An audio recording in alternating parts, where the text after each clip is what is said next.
There's a place I go to when no one knows. Wow! Elizabeth, come on! What's happening here? What you see here are the different types of microorganisms. They are all single living elements. Most of these microorganisms are so-called unicellular because they are composed of one unique independent cell. But we'll see later this is not as simple as that. We split the microorganism into families. Let me give you 3 examples. The viruses, the bacteria, the fungi. Oh yes, I see. They are definitely very different. Some are round, others look like chicken eggs, or even like flowers. You're right, they are all very, very different. But this is not only because of their shapes or the way they look like. It's more like comparing, let's say, a flower to a monkey. Not really the same, is it? Despite the fact they are all living organisms. Let's start by the viruses. Yes, I know the viruses. They are quite dangerous, no? Like flu. You're right, Antoine, some of them are very famous because they are dangerous. But in reality, most of the viruses are safe, at least for the humans. They mainly infect bacteria. We call them bacteriophages. So you see, actually they are part of the microbiome regulation. Bacteriophage. They really look as alien, Elizabeth. We could make a movie with them. Yes, but all the viruses are not like these. Some look more simple. But as for the animals, or even some toxic flowers, looking good does not mean they are safer. Some of them are really dangerous. We say pathogen. Like for instance, the AIDS virus, or the rotavirus responsible for the famous gastroenteritis. Oh, something important, Antoine. The antibiotics don't have any effect on the viruses. This is a bit scary, Elizabeth. So what about the bacteria? I know the bacteria, and if I am correct, this is a bit like for the viruses. They are not all pathogens, are they? Not so bad, Antoine. You're really improving. There are plenty of bacteria. We also classify them into categories based on their shape.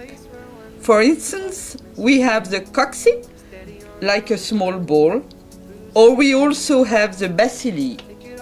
Yes, I see them. They look like French baguettes. Elizabeth, I can see one swimming. Indeed, you're right. Some can move thanks to flagella. By the way, as you were saying, Antoine, some are really dangerous. Because, for instance, they produce chemical toxins which damage the human body. Staphylococcus aureus, for example. But the vast majority are really nice and helpful. We'll see later how they can help us. And believe me, Antoine, they really help us. And Elizabeth, the bacteria, they are, contrary to the viruses, definitely sensible to the antibiotics, right? In theory, yes, Antoine. But some of them became resistant to the antibiotics. This is the reason why there are so many different types of antibiotics in the market. I see. The viruses, the bacteria, but you also said something about the fungi, correct? Yes, Antoine. The fungi family, to tell you the truth, is a bit more complicated because some of their members are unicellular, we call them the yeasts. On the contrary, some others are composed of numerous cells. We call them the molds. And you know what? As for the viruses or the bacteria, the molds can be super useful. Think about Penicillium roqueforti for the typically French blue cheese. The molds can also be dangerous like the Aspergillus family, which causes respiratory disease. And now the yeast, Antoine. The most famous ones are used to produce beer, wine, or baking bread through fermentation process. Elisabeth, you spoke about the bacteria looking like French baguette, then the French blue cheese, now wine and beer. It looks like typically French meal. I'm starving now. Don't forget we are in France, Antoine. And by the way, you maybe heard about another very famous yeast, SBCNCMI745? Very interesting, Elizabeth. In your opinion, is there any chance to make a business with this one? Okay, joke aside, all these microorganisms, this is amazing. So, we call them micro because they are very, very small. Indeed, viruses are the smallest, roughly 0.3 micrometers. Bacteria are much bigger, 10 to 100 times bigger.